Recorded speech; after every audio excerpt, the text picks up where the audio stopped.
Muy buenos días, Dios los bendice. Nos estamos viendo nuevamente para compartir de la palabra de Dios este domingo 10 de mayo. Es una fecha muy especial porque en muchas partes del mundo se celebra a las mamás. De antemano les quiero mandar una grande felicitación, una bendición enorme de parte del Señor. Que el Señor les siga bendiciendo, favoreciendo, guardando y cuidando. Creo que el tema de hoy es algo que a todos nos va a llenar de gozo, nos va a llenar de bendición, y vamos a orar para empezar. Recordemos que tenemos hoy nuestra Santa Cena.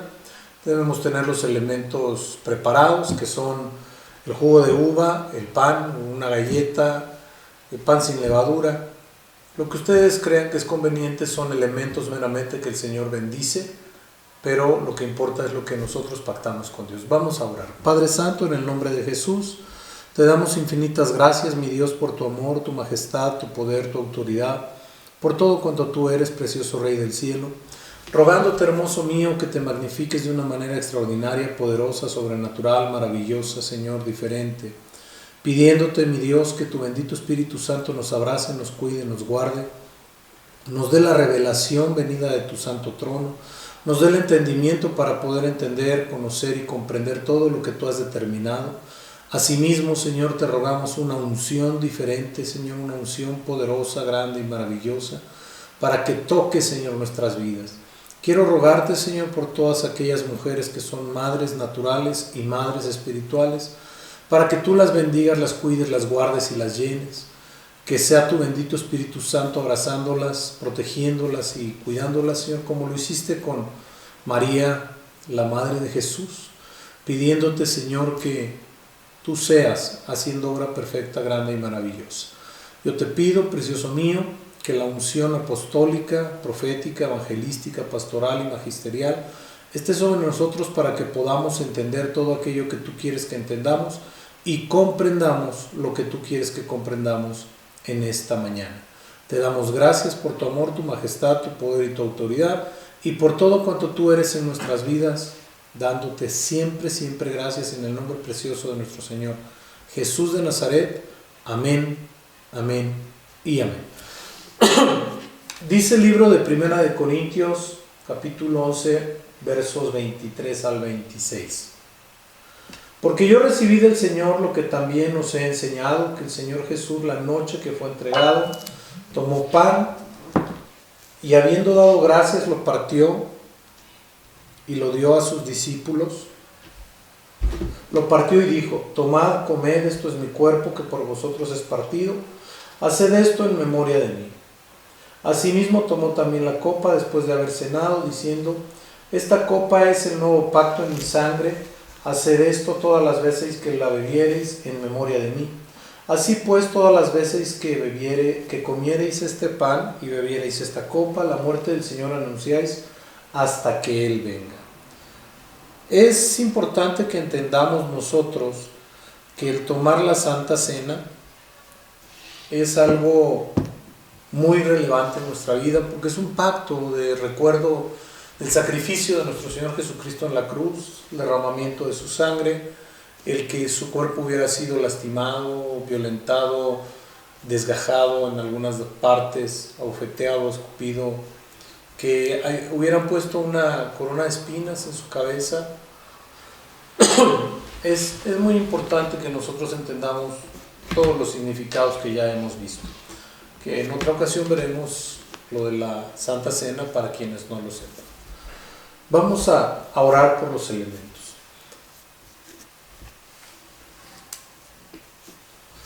Padre Santo, te damos gracias, Señor, en esta mañana por este pan, pidiéndote que tu bendito Espíritu Santo lo bendiga, tal cual lo hizo el Señor, como dice tu palabra, Señor, que tomó el pan y lo partió y dio gracias y dijo: tomad, comed, esto es mi cuerpo que por vosotros es partido.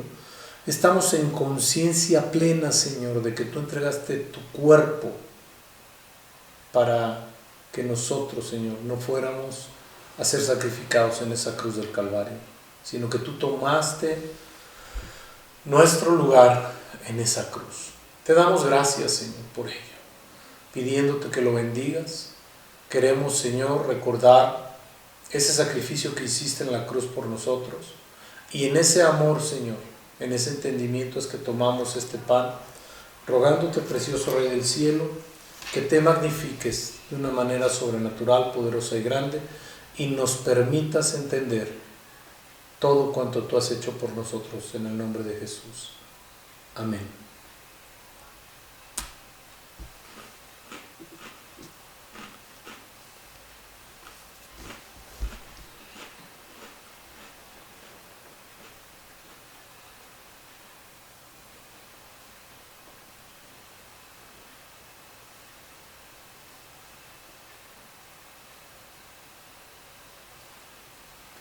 Dice tu palabra, Señor, que asimismo tomaste la copa y dijiste: esta copa es el nuevo pacto en mi sangre, haced esto todas las veces que la bebiereis en memoria de mí. Te rogamos, Señor, que bendigas esta copa, Señor, este jugo de uva, que es fruto de la vid, recordando, Señor, cómo derramaste tu preciosa sangre para perdón de nuestros pecados. Te pedimos, hermoso mío, que te magnifiques, que hagas obra perfecta, grande y maravillosa en nosotros, con nosotros y sobre de nosotros. Tómanos, mi Dios, abrázanos, cuídanos, guárdanos, llénanos de tu presencia, de tu amor y tu majestad, y todo, Señor, cuanto lo has determinado que sea cumplido en nuestra vida, en el precioso y hermoso nombre de Cristo Jesús. Amén, amén. Tomamos la copa.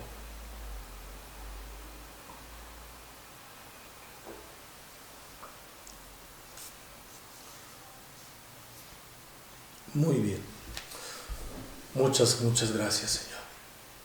Muchas gracias, mi Dios.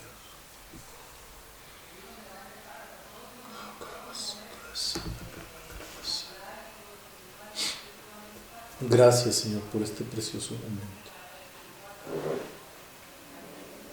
Gracias, mi Dios. Muchas gracias.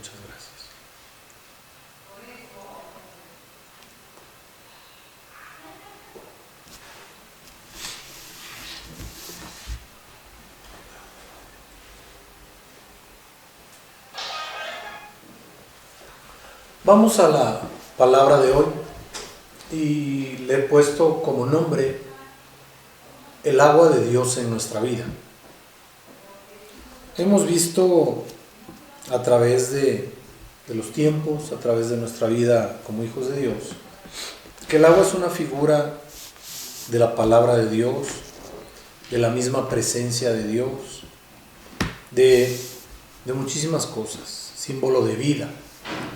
Y nosotros vemos en lo natural que cuando cae agua, en la justa medida, es una bendición enorme. Les quiero pedir que abran sus Biblias en el libro de Ezequiel, capítulo 47, y vamos a leer de los versos 1 al 12. Dice la palabra de Dios: las aguas salutíferas. Salutífero es un término que se utilizaba para decir agua saludable, agua pura, agua limpia, agua potable, agua que se podía utilizar para beber. Dice el verso 1: me hizo volver luego a la entrada de la casa, y he aquí aguas que salían de debajo del umbral de la casa hacia el oriente, porque la fachada de la casa estaba al oriente, y las aguas descendían de debajo hacia el lado derecho de la casa, al sur del altar. Y me sacó por el camino de la puerta del norte y me hizo dar la vuelta por el camino exterior, fuera de la puerta, al camino de la que mira al oriente, y vi que las aguas salían del lado derecho. Y salió el varón hacia el oriente llevando un cordel en su mano, y midió 1000 codos, y me hizo pasar por las aguas hasta los tobillos. Midió otros 1000, y me hizo pasar por las aguas hasta las rodillas. Midió luego otros 1000, y me hizo pasar por las aguas hasta los lomos. Midió otros 1000, y era ya un río que no podía pasar, porque las aguas habían crecido de manera que el río no se podía pasar sino a nado. Quiero puntualizar esto. Salió un varón llevando un cordel y midió 1000 codos, primera medida, e hizo pasar hasta los tobillos. Midió otros 1000 codos y me hizo pasar hasta las rodillas, 2 medidas. Midió luego otros 1000 codos e hizo pasar hasta los lomos, 3 medidas. Midió otros 1000 codos y era un río que no se podía pasar porque las aguas habían crecido de manera que el río no se podía pasar sino a nado. 4 medidas, para que no perdamos esto. Lo vamos a ver en un momento. Verso 6. Y me dijo: ¿has visto, hijo de hombre? Después me llevó y me hizo volver por la ribera del río. Volviendo yo, vi que en la ribera del río había muchísimos árboles, a uno y a otro lado. Y me dijo: estas aguas salen de la región del oriente y descendían hasta el Arabá, y entrarán en el mar, y entradas en el mar recibirán sanidad las aguas. Y toda alma viviente que nadare por donde quiera que entrar en estos 2 ríos, vivirá, y habrá muchísimos peces por haber entrado allá estas aguas, y recibirán sanidad, y vivirá todo lo que entrare en este río. Y junto a él estarán los pescadores, desde Engadí hasta en Eglaim. Será su tendedero de redes, y por sus especies serán los peces tan numerosos como los peces del mar grande. Sus pantanos y sus lagunas no se sanarán, quedarán para salinas. Y junto al río, a la ribera, a uno y a otro lado, crecerán toda clase de árboles frutales.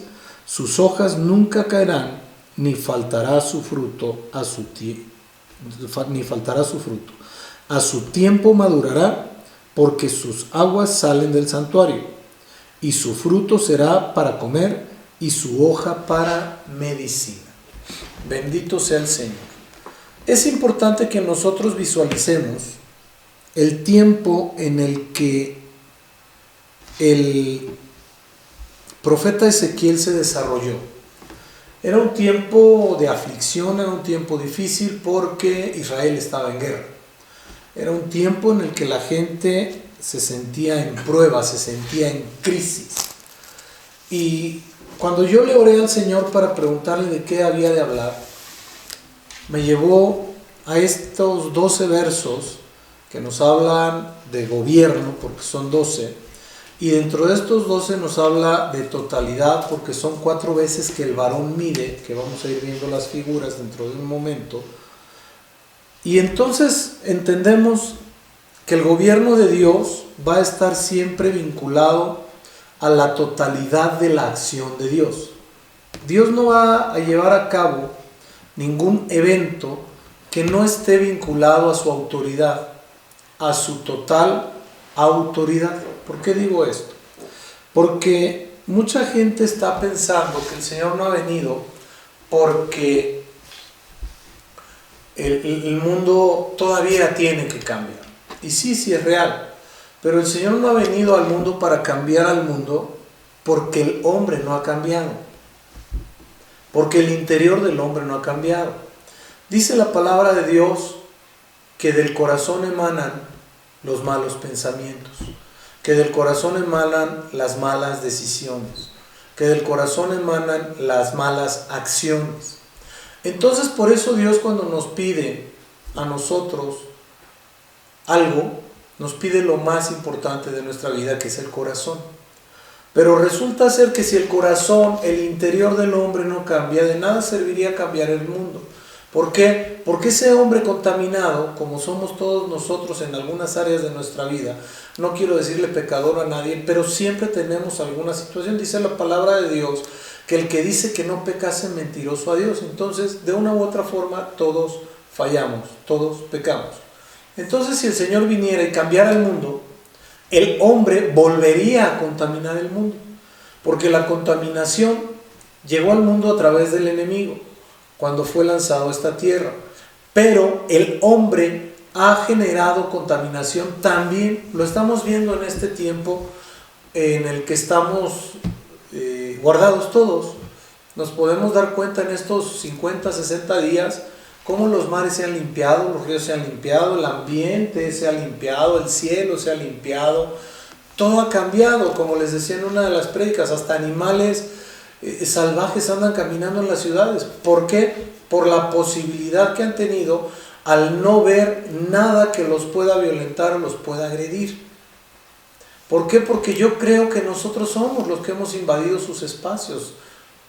Nosotros somos los que hemos violentado el hábitat de los animales.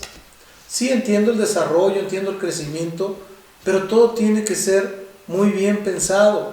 Conozco ciudades en las cuales hay fraccionamientos, colonias o barrios completos en donde hay cientos de viviendas vacías, pero siguen autorizando la construcción de más viviendas. Mi pregunta es, ¿para qué?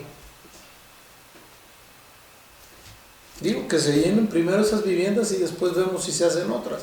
Pero bueno, el sistema así lo permite, así lo ha generado, y muchas compañías constructoras han fracasado y han perdido miles de millones de pesos. ¿Por qué? Por no hacer las cosas pensadamente, correctamente, por no hacer las cosas como Dios manda. Y esas situaciones son bien complejas.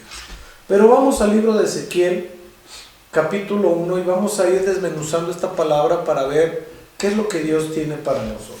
Verso 1 dice: me hizo volver luego a la entrada de la casa, y he aquí que las aguas salían de debajo del umbral de la casa hacia el oriente, porque la fachada de la casa estaba al oriente, y las aguas descendían de debajo hacia el lado derecho de la casa y al sur del altar. Vamos a ver algunos puntos importantes que tenemos que conocer en este verso. Punto número 1.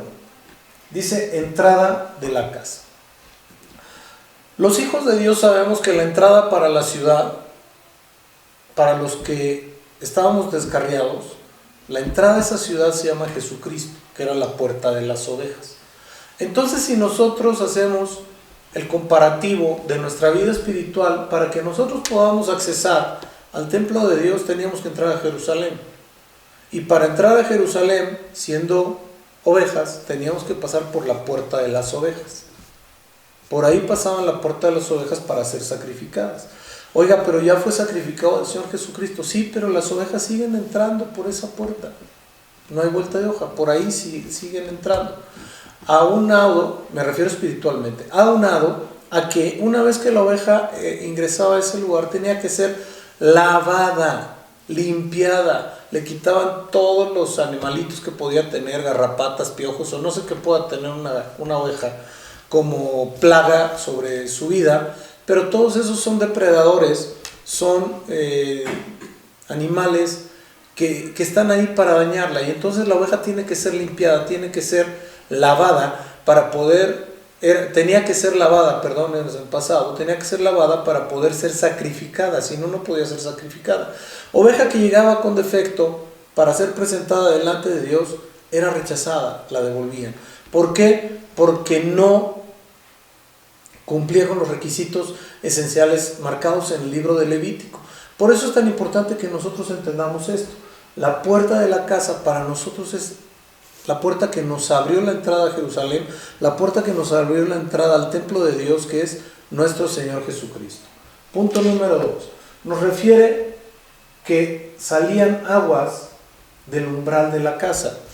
Dice: me sacó por el camino de la puerta del norte y me hizo dar la vuelta por el camino. Es cierto, estoy en el verso 1, perdón. Y dice: y he aquí aguas que salían de debajo del umbral de la casa hacia el oriente. También vimos que la puerta del oriente es por donde ingresó la gloria y por donde se fue la gloria. Pero si la puerta que estamos viendo es el mismo Señor Jesucristo, entonces el umbral de la casa nos debe marcar algo bien importante.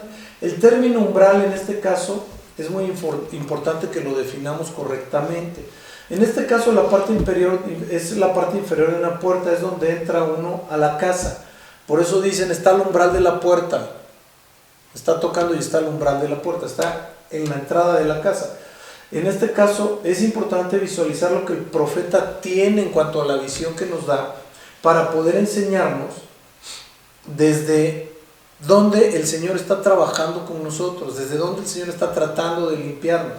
El mismo Señor Jesucristo es el que hace fluir esos ríos de agua viva hacia nuestras vidas. Esto quiere decir que de donde se encuentra parado el Señor, en la puerta del templo, de ahí fluyen los ríos de agua viva, o fluyen estos ríos de agua viva de la casa de Dios para bendición de nuestras vidas, para que seamos limpiados, para que seamos purificados, para que seamos santificados. Pero esto lo vamos a poder obtener estando en el lugar correcto a la hora correcta, haciendo lo correcto. ¿Para qué? Para que cuando el Señor se pare en ese umbral puedan fluir esos ríos. ¿Por qué? Porque aunado a ellos, si es la puerta del oriente por donde salió la gloria de Dios y se fue a posar sobre la iglesia, que hoy es de gentiles, entonces debemos cuidar perfectamente que esa gloria no se mueva de su lugar. Tenemos que guardarla, cuidarla, amarla, bendecirla, protegerla y no generar el hecho de que salga de la casa. Ahora, dice la parte posterior. El término umbral tiene diversas aplicaciones. También quiere decir ingreso, quiere decir movimiento inicial de alguna cosa, pero en este caso es el movimiento de las aguas que salían. Ahora nos marca hacia el oriente porque la gloria de Dios va a ir en esas aguas que nos van a limpiar a nosotros, esa gloria que nos va a llenar a nosotros para poder ir trabajando en nuestra vida. El Señor Jesucristo le dijo a sus discípulos: vosotros estáis limpios por la palabra que os he hablado. Y la misma Biblia nos dice que la palabra de Dios es agua de vida. Por eso es tan importante que nosotros conozcamos la palabra y que entendamos algo bien claro, bien claro, que a los cristianos les cuesta trabajo entender. Y digo les cuesta trabajo porque yo lo tengo demasiado claro desde hace muchos años. Las cosas son en el kairos, no en el cronos. Esto quiere decir son en el tiempo de Dios, no en el de nosotros, ¿sí? Ahora bien, la Biblia, vimos en una de las prédicas anteriores, que nos muestra que el Señor posará sus pies en la segunda venida en el monte del Olivar o el monte de los Olivos, y la gloria ingresará nuevamente a Jerusalén. Pero también nos muestra la Biblia que Él va a traer a sus santos. Por eso es tan importante que los santos nos vayamos con Él en el arrebatamiento. Oiga, usted ya se siente santo. Busco la santidad día a día, momento a momento, tiempo a tiempo, para que el Señor haga la obra correcta en nuestra vida, como la debemos buscar cada uno de nosotros. Ahora, otro punto que dice este verso: y las aguas descendían de debajo hacia el lado derecho de la casa del sur. Aquí hay algo bien importante que nosotros tenemos que conocer, entender y saber. La palabra de Dios nos muestra que el Señor ascendió para sentarse a la diestra de Dios Padre, a la diestra del trono de gloria. Entonces el Señor obviamente tiende a que lo que Él genera se mueva hacia lo que Él está trabajando el día de hoy. Y lo que Él está trabajando el día de hoy es salvación para el mundo. El Señor ha abierto puerta para que el mundo sea salvo por Él y mediante Él. Por eso esas aguas tienen que moverse hacia la derecha, para que a todo aquel que llegue en estas aguas pueda sanar, pueda ser limpiado. Ahora bien, esto nos ubica en una situación lógica, racional y profética, en el sentido de que esto va a suceder. El profeta Joel en el capítulo 3, verso 18 también nos dice lo siguiente: sucederá en aquel tiempo que los montes destilarán mosto y los collados fluirán leche. Esto habla proféticamente. El mosto es la base que queda de la uva machacada. Entonces es el principio de la redención. El mosto proféticamente es cuando nosotros estamos siendo salvados. Por eso mucha gente no logra comprender lo que es el gozo, lo que es la alegría, lo que es el verdadero gozo divino de poder ser salvado por el Señor y tener una certidumbre, una seguridad de que vamos a ir a vida eterna. Muchas veces cuando uno recibe a Cristo no comprende eso.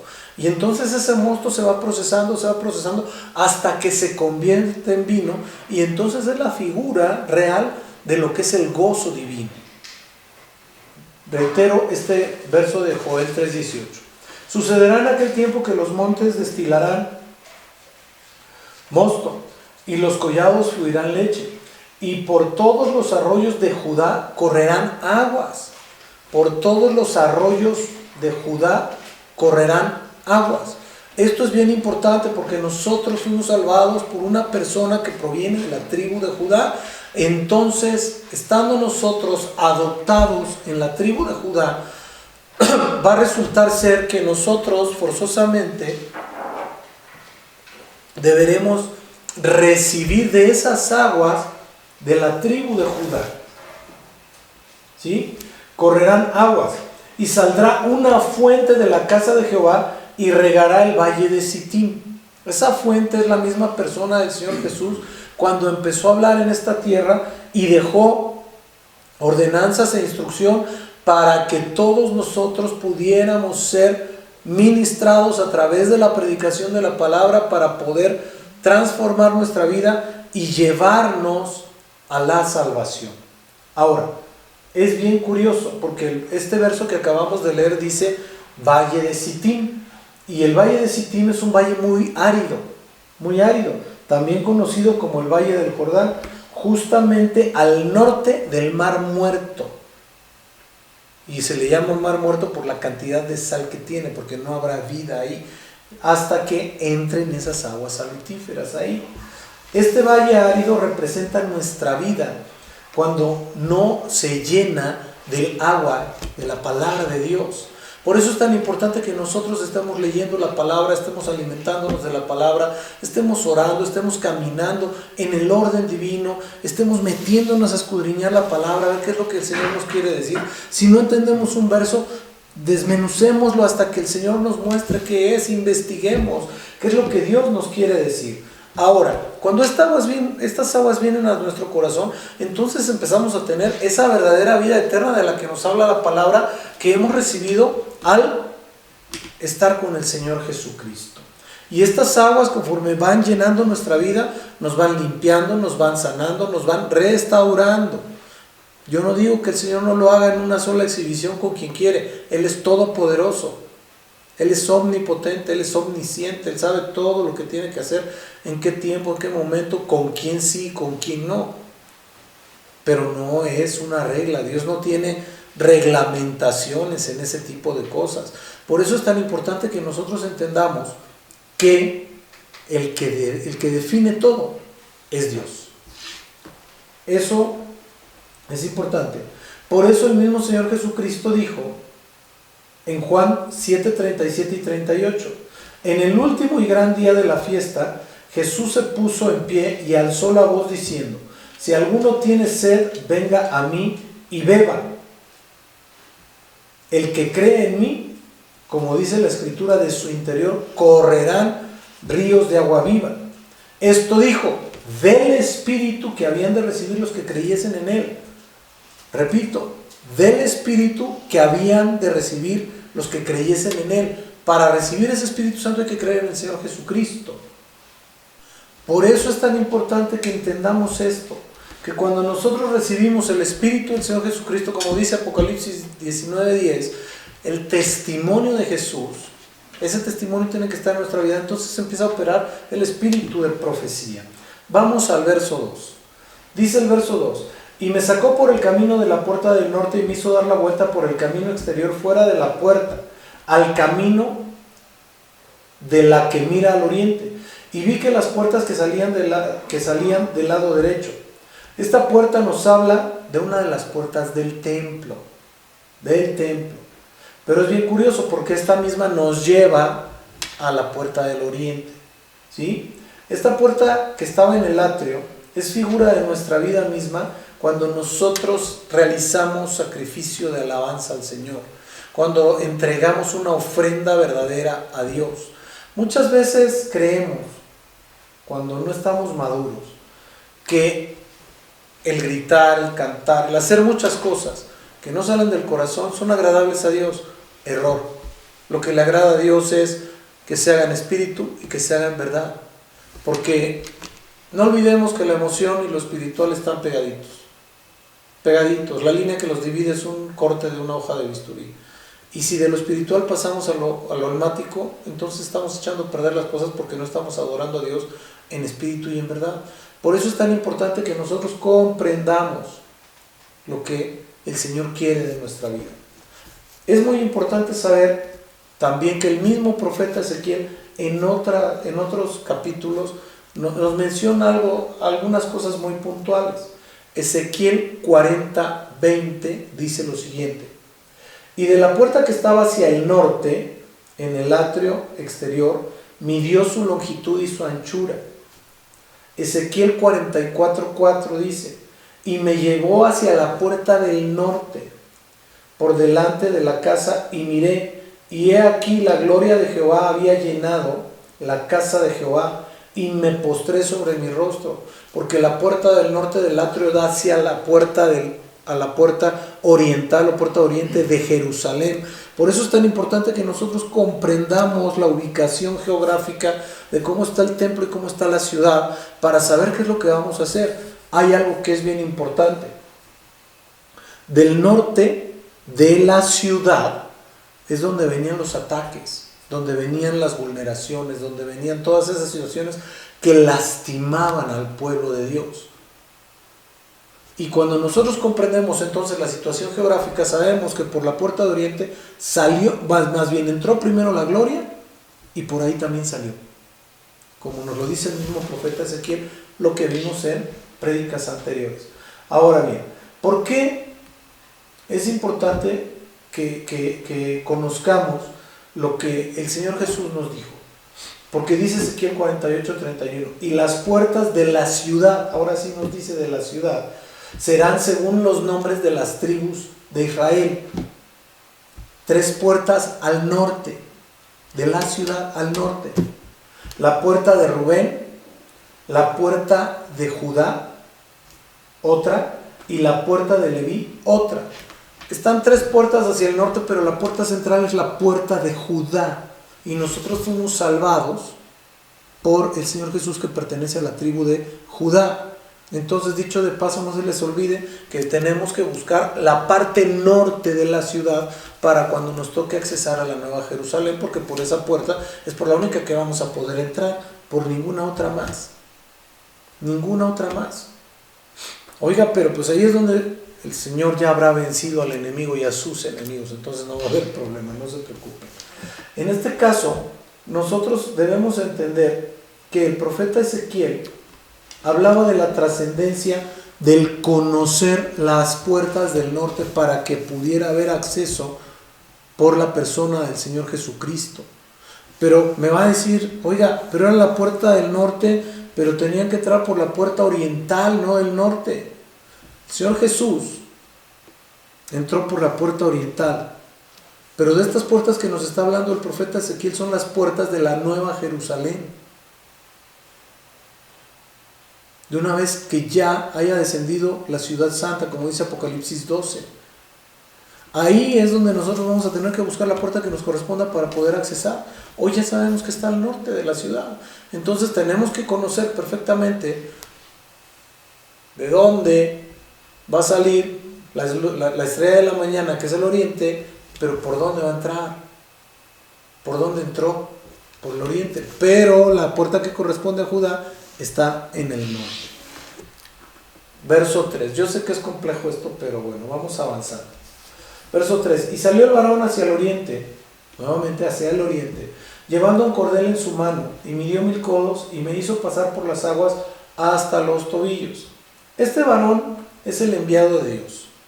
Es el que daba la información directamente, espiritualmente hablando, a los profetas.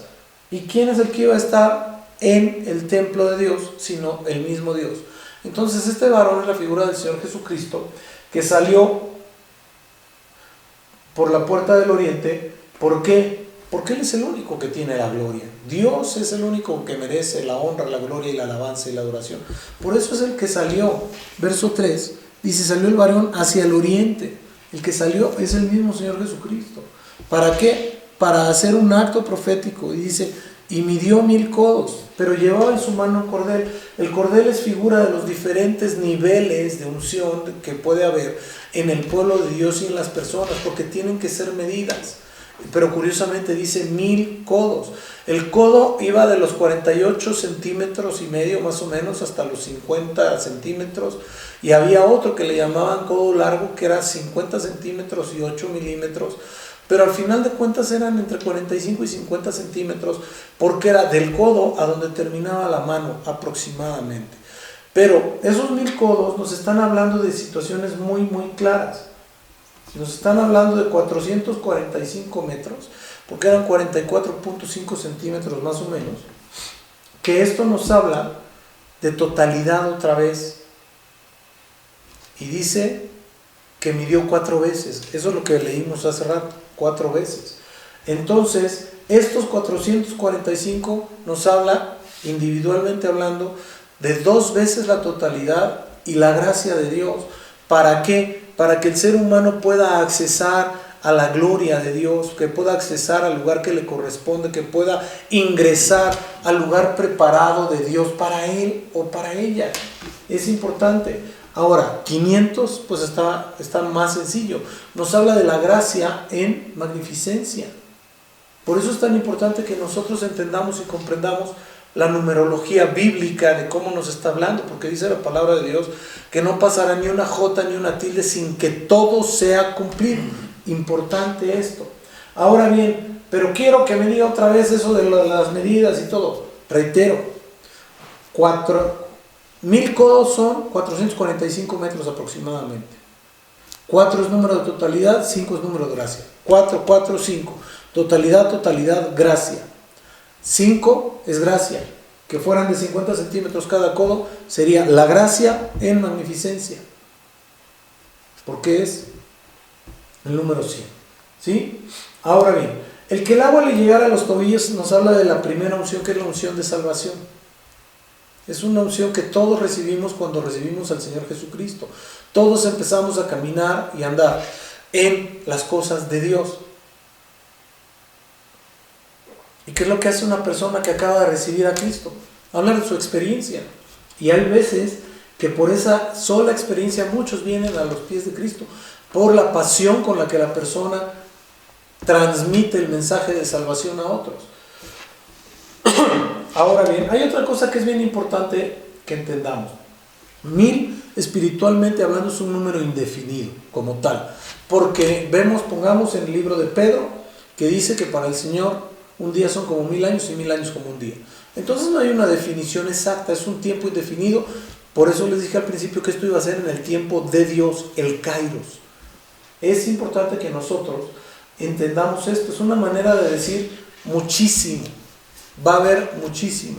Y de lo que nos habla el Señor es que midió 1000 codos, es que va a haber muchísima gracia en lo que Dios va a hacer, cumpliendo su totalidad. Vamos bien hasta ahí.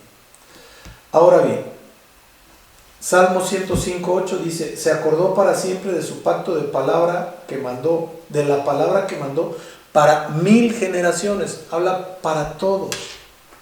Es importante que nosotros veamos también que le dijo lo mismo a Abraham, ¿no? Deuteronomio 7:9.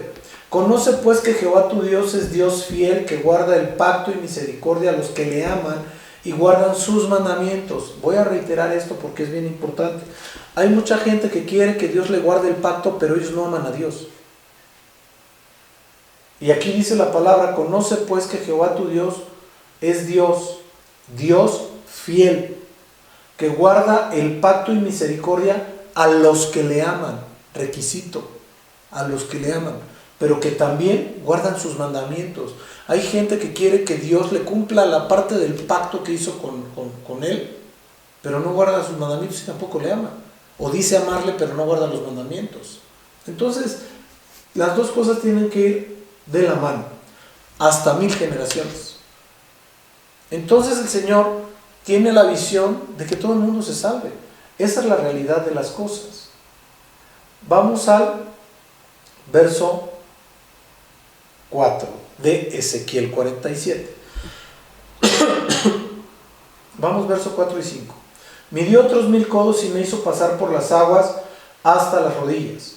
Midió luego otros 1000 codos y me hizo pasar por las aguas hasta los lomos. Midió otros 1000 codos y era un río que no se podía pasar porque las aguas habían crecido de tal manera que el río no se podía pasar sino a nado. 4 veces nos dice, midió. Aquí la tenemos 3 veces, pero en el verso anterior también nos dice que midió. Entonces Dios va a probar en totalidad nuestras conductas. Dios va a probar en totalidad nuestro amor. Dios va a probar en totalidad todo cuanto hagamos para Él. Por eso Él nos pide que le entreguemos todo, porque Él da todo. Y tal como da todo, así prueba todo y lo juzga todo. Es importante que veamos esto. Y voy de nuevo a las unciones, porque estas situaciones de probanza que nos dan los versos 3, 4 y 5 en cuanto a la medición, es lo que nos va a llevar al tipo de unciones que vamos a poder encontrar en el cuerpo de Cristo. Ahora bien, la primera unción es una unción de salvación, la que toda persona recibe cuando ha recibido a Cristo en su corazón, para hacer ese trabajo de comunicación del plan de salvación. Después viene, ¿y en qué me sustenta esto? Hechos 16:31, en la visita del apóstol Pedro a Cornelio, le dijeron, cree en el Señor Jesucristo y serás salvo tú y tu casa. Y Cornelio creyó y fue salvo él y su casa, y todos se bautizaron. Entonces se cumplieron con los requisitos espirituales de salvación, porque es bien importante entender esto. Pero esa unción era la unción de salvación, fue la que recibieron. ¿Por qué? Porque cuando Él se salvó les dijo, pues todos salvémonos, salvaron todos. Luego viene una unción sacerdotal, que esta unción la va a dar el Señor cuando nosotros entendemos lo que está escrito en primera de Pedro 2, 9 y 10. Dice, mas vosotros sois linaje escogido, real sacerdocio, nación santa, pueblo adquirido por Dios para que anunciéis las virtudes de aquel que os llamó de las tinieblas a luz admirable. Vosotros que en otro tiempo no erais pueblo, pero que ahora sois pueblo. Antes no eran, pero ahora sí son. Que en otro tiempo no habíais alcanzado misericordia, pero ahora habéis alcanzado misericordia. El que pertenece al pueblo de Dios alcanza misericordia. Pero aquí hay algo bien importante. El ser sacerdote nos da la posibilidad de ejercer el primer trabajo ministerial que tenemos todos los hijos de Dios, que es nuestro primer ministerio, que es nuestro hogar. Yo no puedo estarle predicando a la gente que le estoy predicando, o a la gente que cuido, o a la gente que el Señor me ha dado a guardar como padre espiritual, si yo en mi hogar no soy sacerdote.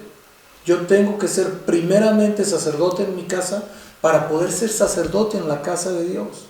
Dice uno de los requisitos que le dio el Señor a Timoteo, le dijo, requisitos de los obispos: marido de una sola mujer, que gobierne bien su casa, que tenga a sus hijos en sujeción, pues el que no gobierna bien su propia casa, ¿cómo podrá gobernar la casa de Dios?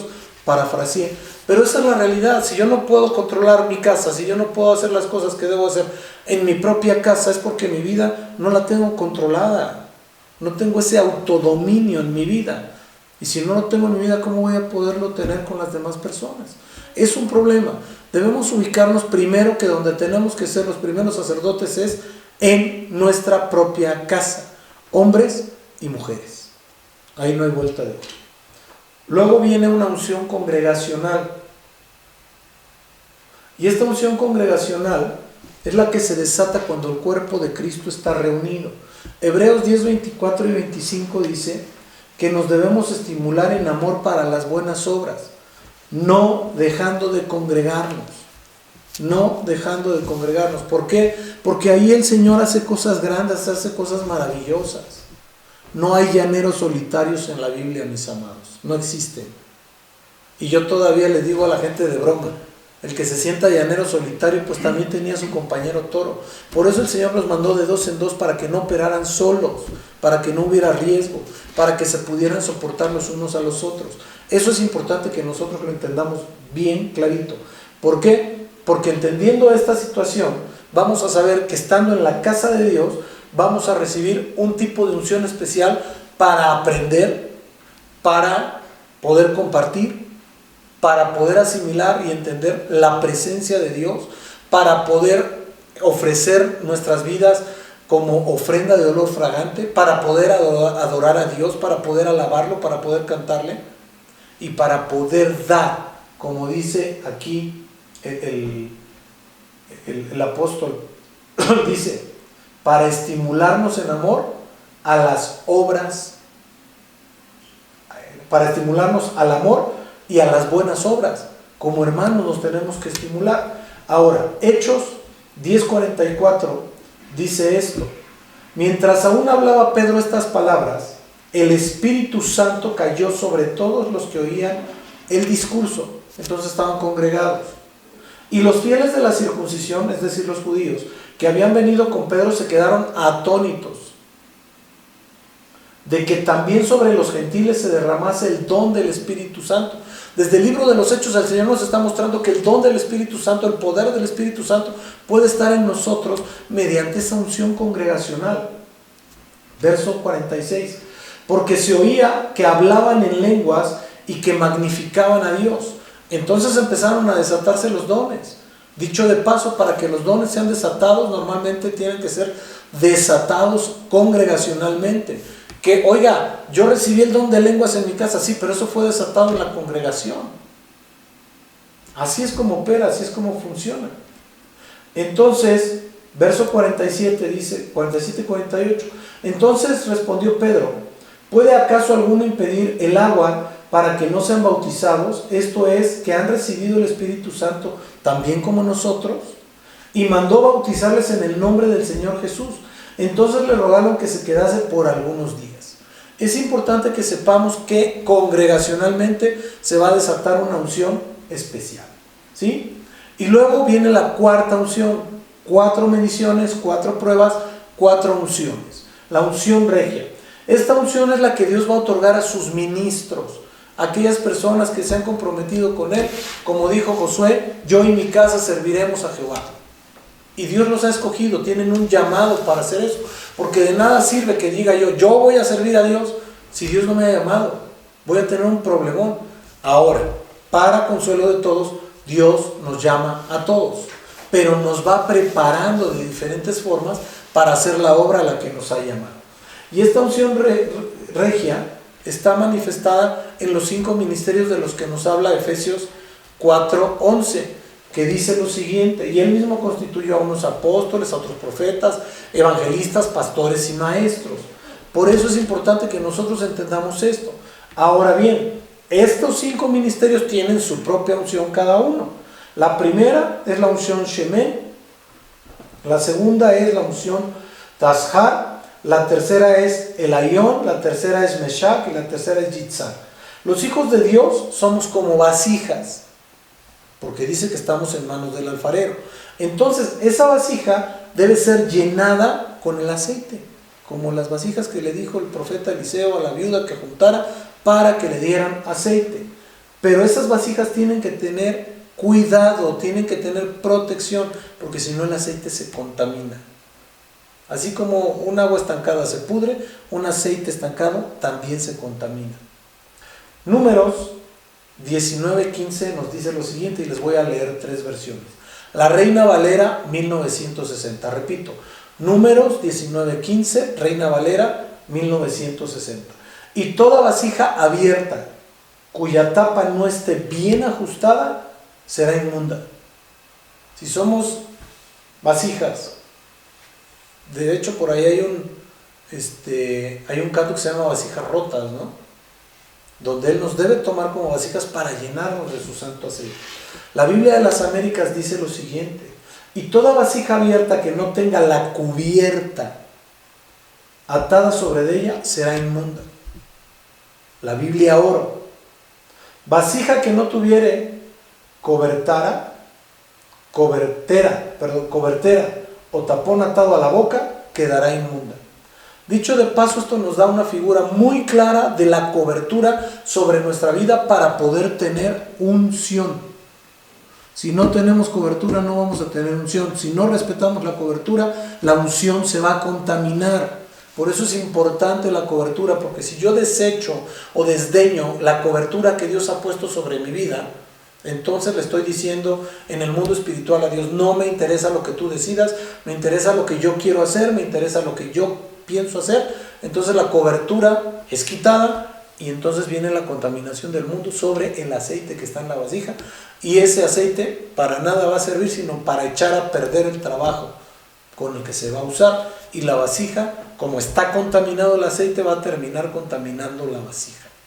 Eso es importante que nosotros lo entendamos.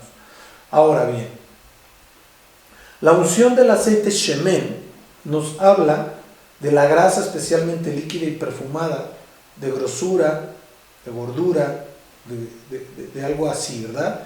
Este aceite es el que se usaba para ungir reyes, a Saúl, a David, y es la unción apostólica. El shemen es la unción apostólica. Por eso tiene que estar siempre fresco, bien cubierto, bien guardado. Todo apóstol tiene que tener una cobertura, y tiene que ser cobertura. Si es maduro, porque si es un apóstol joven, difícilmente va a poder dar la cobertura, porque no va a saber resolver los problemas que tiene que resolver, y entonces esa cobertura se tambalea, pero el llamado tiene que ser genuino. Vamos al segundo tipo de aceite, que es el zahar, que empieza con una T. Yo no sé cómo pronunciarlo porque no sé hebreo tal cual, ¿verdad? Este aceite representa la unción profética, y su traducción de zahar es brillar, exprimir el aceite, o el aceite que brilla al exprimirse. ¿Y esto por qué? Porque cuando Dios da una unción profética, el profeta tiene que hacer brillar la gloria de Dios para que el pueblo pueda avanzar. Dice la palabra de Dios que el pueblo sin profecía se pierde, se extravía o perece. Es importantísimo que haya profecía, una profecía bien fundamentada en la palabra de Dios, que la profecía se debe amalgamar, se debe unir con la palabra profética, porque si se contrapone no es de Dios.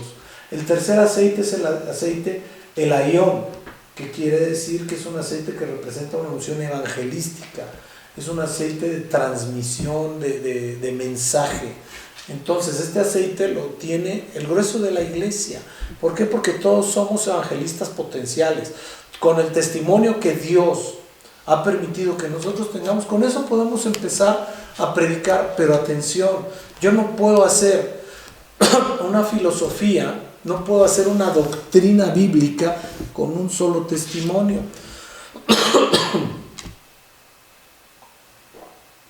¿Por qué menciono esto? Porque hay gente que sí tiene un testimonio muy fuerte, pero la iglesia no puede vivir de su solo testimonio, sino tiene que haber testimonios constantes, día a día, momento a momento. ¿Por qué? Porque la unción del Señor se va refrescando y se va renovando cada día. La unción de Dios es dinámica, se mueve, crece, se desarrolla. Y la vasija tiene que ser vaciada para poder ser llenada. Esto quiere decir que lo que Dios nos ha dado lo tenemos que vertir para que Él nos vuelva a llenar. Porque si no, nos quedamos con ese aceite y al final de cuentas, si ese aceite no se vacía, al primer tiempo se va a añejar y después se va a contaminar. La cuarta unción es la Meshach, que es un aceite para ungir, consagrar, pintar, untar. Este aceite representa la unción pastoral. ¿Por qué? Porque es el aceite con el que van a proteger a las ovejas. Los pastores en lo natural toman cierto tipo de aceite y toman a la oveja de la parte posterior de la nuca, por decirlo así, y le vierten un aceite en la cabeza que se derrama también hasta la mano y el cuello de la oveja. ¿Para qué? Para que esos animales no ingresen, no puedan accesar a las fosas nasales, a los ojos o a las orejas de la oveja. ¿Y esto para qué es? Porque es la protección, es la cobertura que se le da a la oveja. Y este aceite es el que tienen los pastores. Los pastores no pueden permitir que las ovejas sean contaminadas visual, auditiva olfativamente y menos con lo que comen. Por eso es tan importante que un pastor esté al pendiente y al cuidado de lo que escucha su oveja, de lo que ve su oveja, de lo que come su oveja. Es importantísimo. Oiga, y del olfato más aún, porque si lo está olfateando, se le puede antojar. Es como cuando un alimento. Miren, yo he tenido perros toda mi vida y yo siempre que pongo el alimento, lo primero que hace el perro es olfatearlo, se acerca al plato y lo huele, a ver si está en buen estado, porque si el alimento no está en buen estado, el perro no se lo come. Y muchas veces en una aspirada una oveja se puede meter una garrapata y entonces imagínense el daño que le hacen las vías respiratorias. Por eso es que se le pone ese aceite, y ese aceite es el aceite pastoral, porque el pastor cuida a las ovejas. Quinta unción, que es el aceite Yitzhar, que quiere decir aceite como produciendo luz. Y esto es el aceite que es para el ministerio magisterial, el de la enseñanza, porque es el que va a darnos la luz. La palabra de Dios nos va a dar la luz para seguir adelante, para seguir aprendiendo y enseñando, aprendiendo y enseñando. Este es un mover de toma y daca, digo yo, porque Dios nos enseña, nosotros damos. Aprendemos de los profetas y apóstoles mayores y nosotros enseñamos. No todo lo sabemos nosotros. Hay muchas cosas que Dios nos da por revelación, pero hay muchas cosas que aprendemos a través de nuestros mayores, de la gente que conoce más de la palabra de Dios y nos ha ido enseñando a través de todos estos años. Por eso es tan importante que nosotros entendamos que tenemos que ser aprendices constantes. Y aquí es donde este aceite tiene que estar en nuestras vidas, pero para lograr obtenerlo tenemos que tener obediencia, sujeción, santidad, estar en el lugar correcto a la hora correcta haciendo lo correcto. Porque si no, no viene en nuestras vidas. Eso es bien importante. Verso 6 de Ezequiel 47. Y me dijo: ¿has visto, hijo de hombre? Después me llevó y me hizo volver por la ribera del río. Y volviendo yo, vi en la ribera del río que había muchísimos árboles, a uno y a otro lado. Esto es figura de nuestras vidas. Dice el Salmo 1. Bienaventurado el varón que no anduvo en consejo de malos, ni estuvo en camino de pecadores, ni en silla de escarnecedores se ha sentado, sino que en la ley de Jehová está su delicia, y en su ley medita de día y de noche. Será como árbol plantado junto a corrientes de aguas, que da su fruto en su tiempo, y su hoja no cae, y todo lo que hace prospera. Luego entonces, si el Salmo nos dice que es como árbol plantado junto a corrientes de aguas, es lo mismo que nos está diciendo el profeta Ezequiel. Pero hay otros profetas que nos dicen lo mismo, y esto es para que nosotros entendamos que cuando en la Biblia se dicen más de 2 veces algo es porque es una orden. Nosotros no tenemos que entender la figura como que, bueno, si puedo, soy, si no puedo. No, tenemos que ser árboles plantados junto a corrientes de agua, como dice el Salmo 1, verso 3, que da fruto en su tiempo. Porque hay gente que tiene, no sé, 10, 15 años y no da fruto. No da fruto. Y hay otros, miren, estos son más peligrosos. Aquellos que dicen tener fruto, pero nunca se les ve ninguno. Eso es bien peligroso. El fruto se tiene que ver, tiene que ser visible, porque el Señor Jesús, cuando se acercó a la higuera, se acercó porque vio la flor. La higuera primero da el fruto y después da la flor. El Señor vio a lo lejos la higuera y fue por un fruto, pero cuando llegó a la higuera no encontró fruto.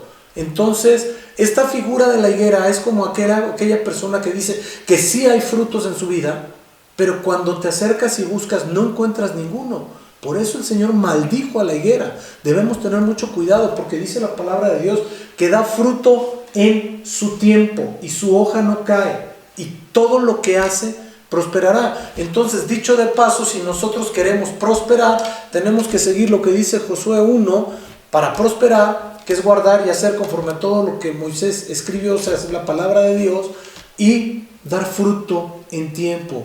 Por eso es tan importante que nosotros conozcamos la contextura de la palabra de Dios en integralidad.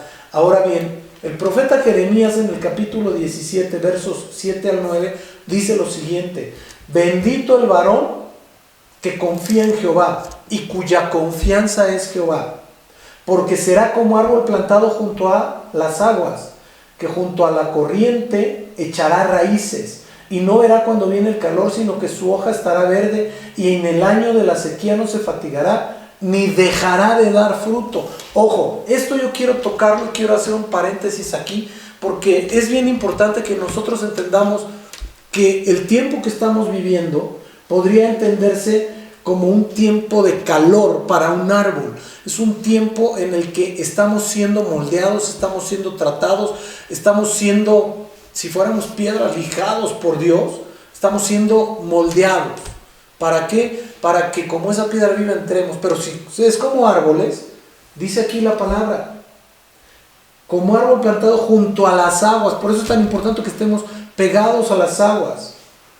Y ahí, aquí pegadito a la palabra, y nuestras raíces, nuestro asentamiento tiene que estar en la palabra de Dios, no en lo que yo creo, sino en lo que está escrito en la palabra de Dios, y que no veremos cuando viene el calor.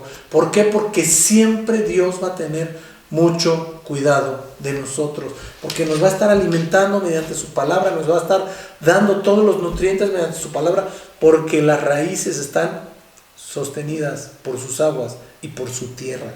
Eso es bien importante. Y luego dice, sino que su hoja estará verde.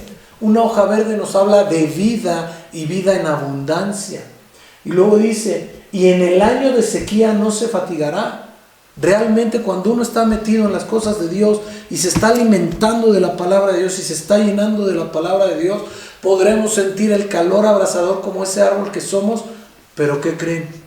No nos fatigamos. ¿Por qué? Estamos siendo refrescados por la palabra de Dios. Pero dice, ni dejará de dar fruto. Aún en estos tiempos tenemos que dar fruto. Aún en estos tiempos tenemos que hacer cosas grandes, poderosas y magníficas. Aún en estos tiempos tenemos que transformar y cambiar un sinnúmero de situaciones. Verso 8. También hay que poner atención en esto. Engañoso es el corazón más que todas las cosas, y perverso, ¿quién lo conocerá? Sino solo Jehová. No hay otra. No hay otra. En el verso 10 está la respuesta, si no mal recuerdo. Jeremías 17:10, que dice, yo Jehová que escudriño la mente, que pruebo el corazón, para dar a cada uno según su camino y según el fruto de sus obras. Por eso es tan importante que nos metamos en las aguas de Dios, que el agua de Dios nos llene, nos alimente y nos inunde, para que esto que nos está diciendo el verso 8 suceda en nuestras vidas. Porque si no sucede en nuestras vidas, entonces vamos a tener problemas. ¿Sí? Pero también se relaciona con lo que dice el apóstol Juan, que también fue profeta. Apocalipsis 22, 1 y 2 dice, después me mostró un río limpio de agua de vida, resplandeciente como el cristal, que salía del trono de Dios y del Cordero. Salía del Cordero. Por eso les dije al principio que el agua que salía de los pies del Cordero, del Señor Jesucristo, que salía del Cordero. En medio de la calle de la ciudad, a uno y a otro lado del río, estaba el árbol de la vida, que produce 12 frutos, dando cada mes su fruto, y las hojas del árbol eran para sanidad de las naciones. Lo que pasa es que aquí nos está diciendo el apóstol Juan que cuando ya estemos en la Nueva Jerusalén, como ya estuvimos inscritos y comimos del árbol de la vida, formaremos parte de ese árbol de la vida. Es importante esto. Ezequiel 47:8, vamos adelantando aquí en esto. Y me dijo, estas aguas salen a la región del oriente y descenderán al Arabá y entrarán en el mar, y entradas en el mar recibirán sanidad las aguas. ¿Por qué? Porque el mar entrarán en el mar, porque la región de Arabá, les voy a platicar algo, Los israelitas aquí eran por donde paraban en sus peregrinajes por el desierto. Ahí Salomón obtuvo hierro y cobre en las minas de Arabá.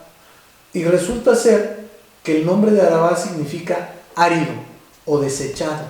Entonces, esto es bien importante que lo entendamos, porque todo esto de árido y desechado nos habla de juicio.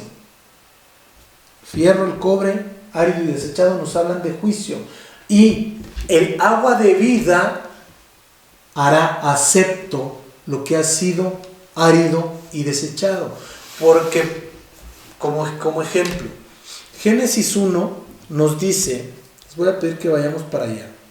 Génesis 1:1 nos dice, en el principio creó Dios los cielos y la tierra estaba desordenada y vacía, y las tinieblas estaban sobre la faz del abismo, y el Espíritu de Dios se movía sobre la faz de las aguas. Esto habla de nuestra propia vida. ¿Qué es lo que estaba desordenado? La tierra. ¿Y de dónde proviene el hombre? De la tierra. Por eso cuando el Señor habla y dice, sea la luz, fue la luz, ahí se empezó a ordenar la tierra. Cuando el Señor Jesucristo viene a nuestra vida, se empieza a ordenar nuestra vida. Y entonces lo que estaba árido, que no tenía vida, empieza a tener vida con la palabra de Dios, que es agua de vida. Lo que había sido desechado, Él lo adopta para su familia. Y entonces nos hace aceptos como hijos de Dios. ¿Cómo? Mediante lo que dice el libro de Juan, capítulo 1, verso 12, si no mal recuerdo. Dice lo siguiente: mas a todos los que le recibieron, a los que creen en su nombre, les dio potestad de ser hechos hijos de Dios, los cuales no son engendrados de sangre, ni de voluntad de carne, ni de voluntad de varón, sino de Dios. Nosotros fuimos engendrados por voluntad de Dios como sus hijos, pero en un principio estábamos áridos y habíamos sido desechados. Entonces Él nos adopta. Verso 9 de Ezequiel 47. Y dice, y toda alma viviente que nadare por donde quiera que entrar en estos dos ríos, vivirá, y habrá muchísimos peces por haber entrado allá estas aguas, y recibirán sanidad, y vivirá todo lo que entrar en ese río.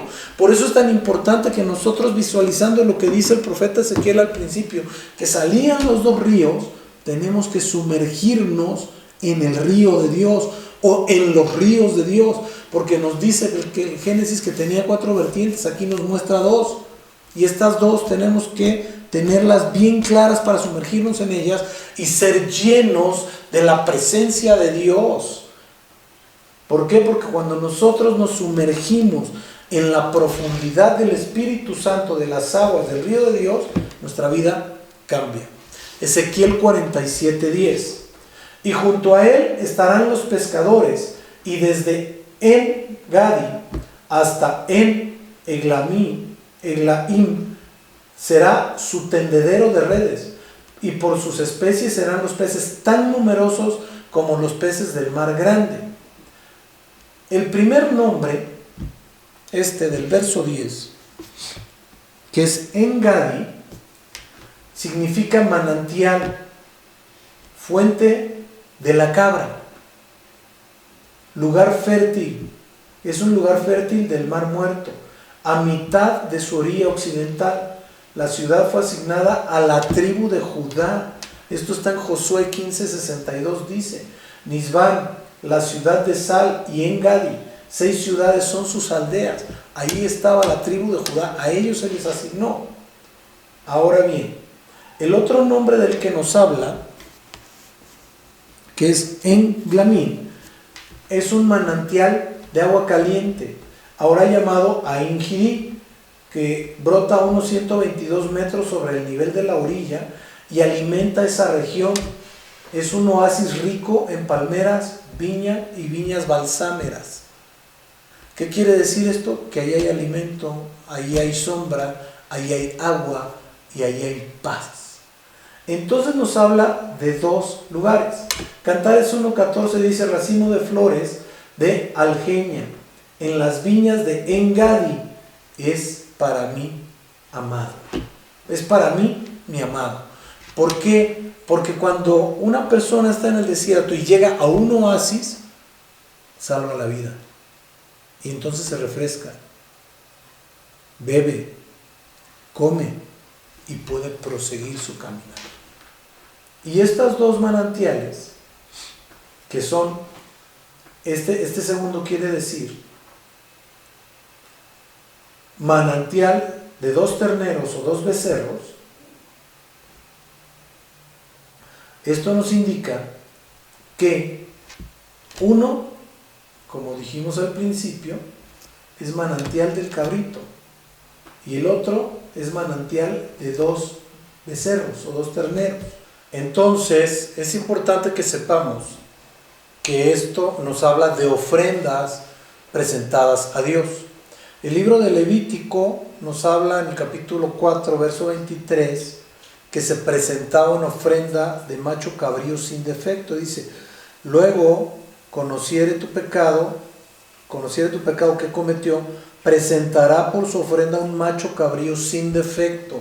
El enemigo lo ha tomado como figura para desvirtuar lo que Dios pidió. Y los becerros también se presentaban como ofrenda. Esto nos habla de que debemos presentar nuestra vida como ofrenda a Dios. ¿Para qué? Para que el Señor haga lo que tiene que hacer en nuestra vida, purificándonos a través de nuestro sacrificio, a través de nuestra ofrenda, a través de nuestra alabanza, a través de nuestra adoración a Él. Pero estas figuras son claras. ¿Por qué? Porque estos dos lugares nos hablan de la presencia de Dios y de la presencia de nosotros ofrendándole a Él. Es importante que nosotros lo tengamos claro esto, porque el verso 11 de Ezequiel 47 nos dice: sus pantanos y sus lagunas no se sanearán, quedarán para salinas. Esto habla claramente de las personas que no han querido fluir, por decirlo de alguna manera, en el mover de las aguas del Espíritu. Hay algo bien claro: el agua que no se mueve y se estanca se putrefacta. Es igual las situaciones. Hay gente que vive, o como les decía hace un momento, de un milagro del pasado y toda su vida se queda en ese milagro. Ese milagro termina siendo agua putrefacta, agua estancada, y lejos de bendecir a muchos, los va a perjudicar. ¿Por qué? Porque está contaminada. Por eso es tan importante que esté fluyendo el agua del Espíritu Santo en nuestra vida. Sí, es muy bueno que sepamos de dónde nos sacó Dios, que manifestemos nuestro testimonio, pero que no sea el único. Debemos tener muchos más. ¿Por qué? Porque tenemos que dar fruto constantemente. Si nosotros no nos movemos al fluir del Espíritu Santo, entonces va a pasar como los pantanos o las lagunas, quedaron para salinas, y ahí esto quiere decir quedaron para muerte. ¿Por qué? Porque en el agua tan salada como la del mar muerto, pues no puede haber vida, no puede haber vida, y lo que nosotros necesitamos es vida, y vida en abundancia, sin perder de vista que en los versos anteriores nos dijo el Señor que estos ríos llegarían al mar. En el verso 8 dice: y me dijo, estas aguas salen de la región del oriente y descenderán al Arabá y entrarán en el mar, y entradas al mar recibirán sanidad las aguas. Recordemos que el mar es figura del mundo, pero a veces esas vertientes que no tienen ese fluir, que no tienen ese mover, traen muerte. Verso 12 dice: y junto al río en la ribera, a uno y a otro lado, crecerán toda clase de árboles frutales, y sus hojas nunca caerán ni faltará su fruto. A su tiempo madurará, porque sus aguas salen del santuario, y su fruto será para comer y su hoja para medicina. Aquí hay algunos puntos que es importante que nosotros los visualicemos. Dice: y junto al río en la ribera, a uno y a otro lado. Aquí quiere decir que en las dos vertientes vamos a ir desarrollándonos, vamos a ir creciendo, vamos a ir avanzando, y ahí vamos a echar raíces pegados al río de Dios, porque dice toda clase de árboles frutales. Esto nos habla de toda clase de dones, toda clase de unciones, toda clase de ministerios, toda clase de trabajos, porque Dios no hace acepción de personas. Y dice lo otro, que es algo bien importante. Crecerá toda clase de árboles, pero después dice frutales. Si los árboles no dan fruto, esos árboles no les sirven a Dios, serán cortados y echados al fuego. Tienen que dar fruto. A su tiempo madurará. ¿Por qué? Porque no podemos pensar que un árbol tiene 10, 15, 20, 100, 150, 200 años y no es un árbol maduro. Ese es un gran problema por el que el Señor no ha venido. La iglesia no ha madurado como debería de madurar. Y luego dice, porque sus aguas salen del santuario y su fruto será para comer y su hoja para medicina. El fruto que nosotros damos para el Señor nos va a dar para comer espiritualmente. Y en muchas ocasiones el Señor, a través de ese fruto, nos va a alimentar. Es bien importante que lo tengamos claro. Y luego dice su hoja para medicina. ¿Qué es la hoja? La hoja figurativamente es la palabra profética que se va a soltar para sanidad del corazón, del alma, del espíritu, de la mente, del cuerpo espirituales. Y todo lo que se genere en lo espiritual va a repercutir en lo natural por ese principio de paralelismo que hemos estado reiterando y repitiendo. Como es en lo espiritual, es en lo natural. Entonces, si una persona sana en el corazón espiritual, su corazón natural va a estar bien. Si sana su alma espiritual, su alma natural va a estar bien. Por eso la gente, cuando va avanzando y va creciendo y va madurando en Dios, empieza a ser más amorosa, se le ve otro rostro, empieza a ser más entendida, más sonriente. No sé si les ha pasado que alguien les dice: te veo diferente, ¿qué tienes? ¿Qué hay en ti? Y no es otra cosa más que la presencia del Espíritu Santo, porque nos estamos alimentando de la presencia del Espíritu Santo y Él es el que nos está cambiando. Reitero lo que dije al principio, tiene que sanar y cambiar lo de adentro para que lo de afuera sea cambiado. Es importante esto. Y su hoja para medicina. Y esto nos traslada especialmente a lo que ya habíamos leído, y con esto cierro. Apocalipsis 22, 1 al 5 dice: después me mostró un río de agua de vida resplandeciente como cristal, que salía del trono de Dios, y el trono de Dios va a estar dentro del templo del Señor y del Cordero, del mismo Señor Jesucristo, porque Él dice: yo soy agua de vida, ¿no? Por eso le dijo a la samaritana: si tú supieras quién te habla y el don de quién te habla, tú le pedirías de beber y nunca volverías a tener sed. Por eso también nos dice el Señor que dentro de nosotros brotarán ríos de agua viva, como lo leímos en Mateo 7:38, si no mal recuerdo. Vamos a reiterarlo para que no haya error, y con esto estamos cerrando. Bendito sea mi Señor. Mateo 7, no, acá lo tengo.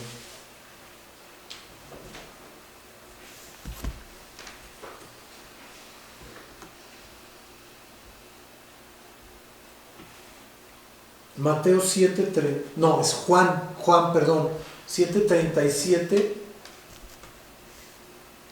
Juan 7:37, recordemos que dice lo siguiente: el último día de la gran fiesta Jesús se puso en pie y alzó la voz diciendo: si alguno tiene sed, venga a mí y beba. El que cree en mí, como dice la Escritura, de su interior correrán ríos de agua viva. Cuando nosotros vemos esto, lo entendemos, lo visualizamos y lo comprendemos, entonces sabemos que esa agua de vida que el Señor nos ha dado es la que nos va a llevar a avanzar, a crecer, a comprender y a desarrollar todo lo que el Señor quiere que nosotros entendamos, comprendamos y desarrollemos. Y esto se enlaza perfectamente con lo que acabamos de leer en el libro de Ezequiel, verso 2, Apocalipsis 22:2. En medio de la calle de la ciudad, a uno y a otro lado, lo que acabamos de ver, junto al río de la ribera, a uno y a otro lado, crecerá toda clase de árboles. Dice: estaba el árbol de la vida, porque aquí estos árboles ya habrán comido del árbol de la vida. Y es importante que comprendamos que debemos producir fruto para Dios, y estos son los frutos de los hijos de Dios: fruto de arrepentimiento, fruto de justicia, fruto de labios, fruto del trabajo, fruto en tiempo, fruto fuera de tiempo, y los demás, los 12 frutos de los hijos de Dios. Es importante, dando cada mes, por eso es 12 frutos, el año tiene 12 meses, de menos tenemos que dar un fruto por mes. Y las hojas del árbol eran para sanidad de las naciones, y aquí dice el santuario, y el fruto será para comer, y su hoja para medicina, para sanidad de las naciones, porque nuestra vida tiene que sanar a las naciones. ¿Y dónde empiezan las naciones? Con tu prójimo. Verso 3: y no habrá más maldición,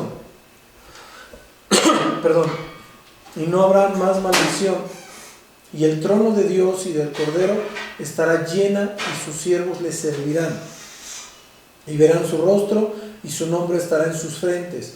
No habrá allí más noche, y no tienen necesidad de luz, ni de lámpara, ni de luz de sol, porque Dios, el Señor, los iluminará y reinará por los siglos de los siglos. Cierro. Cuando nosotros entendemos esto y lo comprendemos como Dios manda, entonces entendemos que meternos y profundizarnos en el río del Espíritu Santo es lo que nos dará vida. El generar frutos es lo que nos llevará a ser aceptos delante de Dios, para ser sembrados junto a estos ríos. El echar raíces junto a estos ríos es el echar raíces de la palabra de Dios, y con la palabra de Dios, no de mi creencia, no de mi pensar, no de mi filosofía, no de mi doctrina, sino de la sana doctrina de la palabra de Dios. El que el fruto sea para comer es porque debe generar un resultado. Usted come y le genera un resultado favorable porque se nutre. Ese fruto tiene que ser para nutrir nuestras vidas. Y la hoja para medicina, debemos nosotros forzosamente ser esa medicina espiritual que necesita el mundo, mis amados. Vamos a orar. Padre Santo, en el nombre de Jesús te doy tantas gracias, Señor, en esta hermosa tarde ya, pidiéndote que tu bendito Espíritu Santo bendiga a cada oyente, Señor, a cada escuchante. Que esta palabra, Señor, haya penetrado hasta lo más profundo de sus huesos, como dice tu Escritura, para sanidad, para transformación, para cambio, mi Dios. Que tu bendito Espíritu Santo, Señor, les abrace, les cuide, les guarde y les llene, y que nada impida que tu mano de amor, favor y poder los cuide, los guarde y los bendiga. Sé tú, Señor, haciendo obra grande, perfecta y maravillosa en su vida, y que todo lo que has determinado, Señor, para sus vidas, con el propósito, Señor, de estas aguas salutíferas proporcionadas por tu bendito Hijo, el Señor Jesucristo, saliendo de tu trono de gloria, nos sanen, nos bendigan, nos levanten, nos multipliquen y nos guarden. Padre Santo, en este tiempo en el que estamos, en esta situación, podría llamarse de prueba, si así lo quieres llamar, mi Dios, seamos, Padre bendito, esa bendición que tú esperas que seamos. Seamos, Señor, eso que tú has decidido que seamos, que el propósito que tú tienes para nosotros sea cumplido, y que nada impida que tu mano de amor, favor, poder y autoridad esté siempre, siempre, siempre con nosotros, en nosotros y sobre de nosotros. Tómanos, Señor, en el hueco de tu mano, abrázanos, cuídanos, guárdanos y llénanos de todo cuanto tú eres, para que se cumpla, Señor, en nuestra vida tu favor, tu misericordia, tu poder y tu autoridad. En el nombre precioso de Jesús yo te doy muchas gracias, rogándote que este río nos inunde y nos permita, Señor, introducirnos a la profundidad, y no ser, Padre Santo, como aquellos que estuvieron siempre en la orilla sin saber que existía la profundidad. Permítenos meternos a la profundidad de tu Espíritu Santo para conocer, Señor, tu sabiduría, conocer tu inteligencia, conocer tu amor, conocer todo aquello que tú nos quieres dar a conocer. En el nombre precioso de nuestro Señor Jesús, lo recibimos con amor, lo recibimos en nuestro corazón, rogándote tu presencia todo el tiempo en nosotros, pidiendo, Señor, por todo el mundo, Padre bendito. Yo te ruego por la vida de mi Padre espiritual, que lo cuides, lo guardes, lo bendigas, donde quiera que esté, que bendigas a su familia, a sus hijos, que son siervos de Dios también, Señor, a sus hijas, que tú los llenes de tu presencia, de tu majestad, de tu amor y tu poder, en el nombre de Jesús, rogándote también por mis hermanos mayores, Padre Santo, para que los bendigas, los cuides, los guardes, así como también por los menores, por mis hijos espirituales, por toda la familia en Cristo en todo el mundo, Señor. Cuida y guarda nuestro estado, lo bendigo, Señor, declaro y profetizo bendición, protección, sanidad para Aguascalientes, para México, Padre bendito, para los estados, Señor, en los cuales hay iglesias que están bajo la cobertura de tu servidor, aún en el extranjero. Los bendigo grandemente, Señor, para que todo cuanto has determinado, mi Dios, en California, Señor, sea hecho, sea cumplido, en Nebraska, en Indiana, que sea cuidado, bendecido y lleno de tu amor, tu favor, tu misericordia y tu poder. En el nombre precioso de Jesús los bendigo, declarando favor, misericordia, sanidad y protección divina para ellos, para sus familias, para sus vidas y para los lugares en donde ellos están. Dándote gracias siempre, siempre, en el nombre precioso de nuestro Señor Jesús de Nazaret. Amén, amén y amén. Los bendigo grandemente, les mando un fuerte abrazo, los amo mucho, les vuelvo a decir que los extraño mucho y les pido mucha oración por la vida de su servidor, la vida de mi esposa y por la vida de la congregación y las congregaciones a las cuales estamos apoyando, dándoles cobertura y bendición. Dios les bendice, los amo mucho, que Dios les guarde.